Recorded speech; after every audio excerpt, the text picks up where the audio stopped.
Hey guys, AllSports83 here with another edition of XFL Casual, and I have a lot to cover in this video.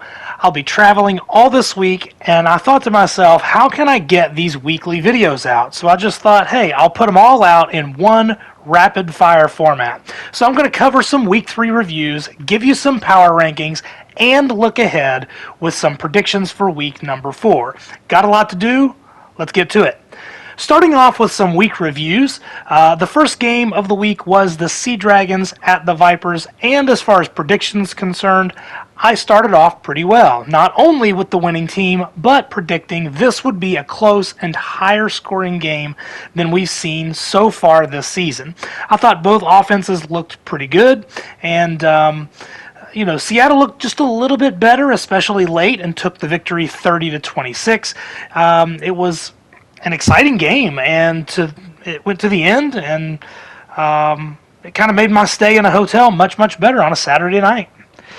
Next was the game I saw live and in person. Hopefully a video about that will be coming soon when I get done with all of this travel. And it was the Battlehawks at the Defenders, and this game had everything. A great crowd, a competitive game, plenty of offense, beer snakes, lemons, and fights on the field. Again, I felt like a psychic with the Battlehawks' late game magic running out, as we seen that go really well for the first 2 weeks, but I predicted that would run out this week, and it certainly did. They failed a 4th and 15 conversion attempt, and they fell short to the Defenders 34-28. Outside of the late turnover on a 1-yard line for the Defenders, I thought the Defenders looked good. They looked terrific with Jordan Ta'amu in, and when he was in running things, it looked really good. They tried some quarterback swapping in the middle portions of the game, which didn't work, but certainly looked like the better team when they stuck with Ta'amu in most of the second half. It was a great game and a great rivalry win for DC. On to game number 3, and that was the Guardians at the Renegades, and this was another interesting game, at least for me.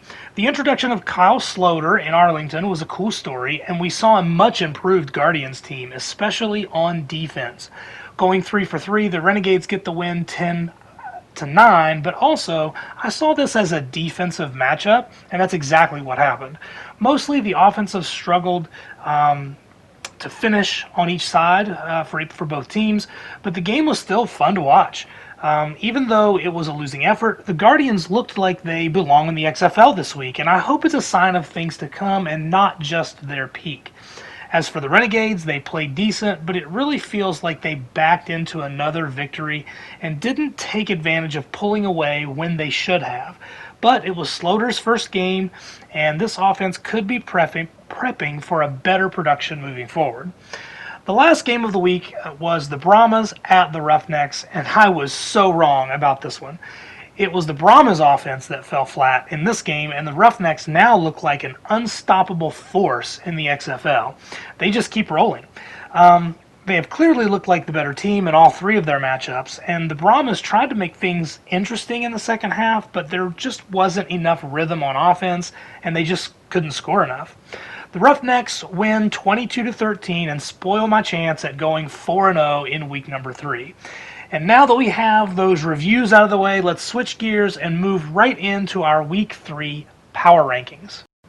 Kicking us off at number 8 is no surprise with the Orlando Guardians, but I'll say they looked much improved in week number 3 and really sniffed at an upset win on the road. Paxton Lynch looked as good as he has all year, but still struggles to complete a drive, and they're still looking for that first win, and now they're sitting at 0-3. Number 7 is the Vegas Vipers, and with no movement here, they still seem poised to start moving up the list. They looked much improved and almost won a slugfest against another talented team in week number 3, but gave it up at the end, and they also now find themselves in a deep hole at 0-3. On to number 6, and I have to go with the Arlington Renegades moving down 1 spot from my previous rankings. I love this defense, but they just cannot score on offense. Sloter may help this issue as he gets more acquainted with real game experience with the team, but for now, they have no consistency, and this defense is the sole reason they're 2-1. Number 5 goes to the Seattle Sea Dragons, and I know they're just 1-2 in the season. I know they just got their first win against a winless team, but Seattle has just been through 3 blockbuster type games that go down to the wire. We're starting to see them kind of have some depth at the running back position, along with great receivers, which explains all of this offensive production. This is a good football team, and it's crazy situations that have kept them from a couple of wins now. They have been kind of self-inflicting wounds, but as a whole, this has been a dangerous team every single week so far. At number 4, the Battlehawks' offensive line struggles finally sunk them late in a game. Even after being gifted a turnover where they just needed 1 yard to score, if they don't figure out how to protect the quarterback, these losses are going to start adding up. I know the defense is solid, but there's only so much you can do when the punter spends as much time on the field as anyone else on the team. They still have weapons and a quality quarterback, so there is hope, and that's why they're slotted at number 4 this week. Number 3 is also controversial here, I'm sure of that, but it's the San Antonio Brahmas. I know it's odd for a 1-2 team to be at the top 3 spots in the power rankings, but they didn't play well against what many would say is the best team in the league, and they still had a chance to win late in the game. Jack Cohn looked off. He didn't look like he had a lot of focus for the first time this season, but the defense rallied in the second half and kept them in the game.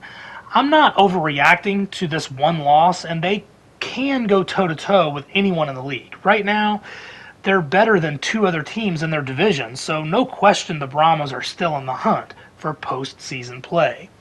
Number 2 is the DC Defenders, and they did nothing to cause them to slip in the rankings. There's just one other team that did more to earn the top spot. DC looked great in week number 3, and Jordan Ta'amu has looked as good as ever, and that includes his play in 2020 for the Battlehawks. The defense showed some muscle this weekend too, with a game-breaking pick 6. The Defenders, really they put on a show, and they did it at home, and I'd say they'll hang around in the top half of the rankings all season based on what I've seen from them so far. Finally, number 1 should be no surprise. It has to be the Houston Roughnecks. The XFL is designed to eliminate blowouts, so even in a 1 or 2 possession game, it feels like Houston is out by 3 or 4 possessions. They've been in control the whole way this season, and I don't see a real weakness in their game compared to the rest of the league.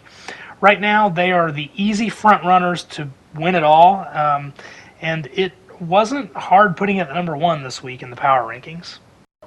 Okay, so let's move on to our last topic, and that is Week 4 predictions. And this is a bit early in the week, so there could be some personnel changes that may have altered these picks and the outcomes of the games, but I've got to go with what I have. Let's get to it. First up is the Roughnecks at the Guardians, and there is no indication that this game is going to have an outcome different than what most people expect. It's basically the best team versus the worst team here. Now, maybe Houston overlooks the Guardians a little bit because they have a pretty big matchup next week in Seattle, and maybe the Guardians continue to improve like they did last week, but I don't see enough of either of those things happening to give us a surprise outcome. I have the Roughnecks getting the win 26-16. The Guardians lost this matchup first time around, so they do have some film and a chance to make adjustments. For that reason, it could be a better watch this time around, but the Roughnecks are just too much at the end of the day. Saturday's late game is real late, with the Brahmas at the Sea Dragons at 10 o'clock on FX. Now, I do think this game is a toss-up, and I'm going to start doing something a little new with these predictions, and this is going to be the first game. This game gets XFL Casual's Game of the Week alert. If I can remember to do this every week, I'm going to do so. And look, this is just one to circle on the calendar. I mean, in my opinion, Ben DiNucci continues to be entertaining with Josh Gordon in Seattle, and the Brahmas still look solid in spite of last week's loss to the best team in the league. Because of how close this game's going to be, I have no confidence in my opinion, in my prediction here. But I'm going to go ahead and go with the Sea Dragons at home 25-22. I also think Seattle is a more desperate team, and they don't want to fall to 1-3 on the season. But keep your eye on this one; it should be a lot of fun. Moving on to Sunday, and the Renegades take on the Battlehawks at 4 p.m. on ESPN2. And it's our first look at the St. Louis market and the Dome at America Center. The crowd looks to be big. It looks to be great for the Battlehawks, and they're going to need it. For me, this is the best defense that the St. Louis has seen, and they've already had issues with protecting the quarterback. But it's the Renegades offense that I think will stumble the most this week, and I have the Battlehawks winning a close one, 23-18. Arlington has shown no signs of life offensively this year, and I mean, really, they've rallied solely on defensive takeaways, and that's really a bad gamble. It doesn't work this week, I think, and the Renegades get exposed and fall to 2-2 on the year. Finally, we come to the Vipers at the Defenders at 7 p.m. on ESPN2 Sunday night, and this seems like another close game. I hate to sound like a broken record on that, but both of these teams are pretty solid. Forget the 0-3 record for the Vipers. As Hundley gets more comfortable as quarterback in Vegas, this team looks more legitimate. Unfortunately, Vegas is in a tough spot this week in front of probably the most rowdy crowd in the XFL so far, and in improving Defenders team on both sides of the ball. That's what's happening in DC. This team's getting better every week. The Defenders, I think they're going to get this win 30-25. Yes, I see this as a high-scoring game. All the big weapons for both teams are on the offensive side, so this should be a fun watch to cap off week number 4. All right, guys, I know that's a lot to digest, but as always, I want to know your thoughts about all of these topics. I'll be looking forward to seeing them while I'm cooped up in a hotel room this week. Let's carry on the conversation. What did you think of week number 3? Give me your power rankings, and let me know what you think is going to happen in week number 4 of the XFL. I look forward to hearing your thoughts, but until then, have a good one.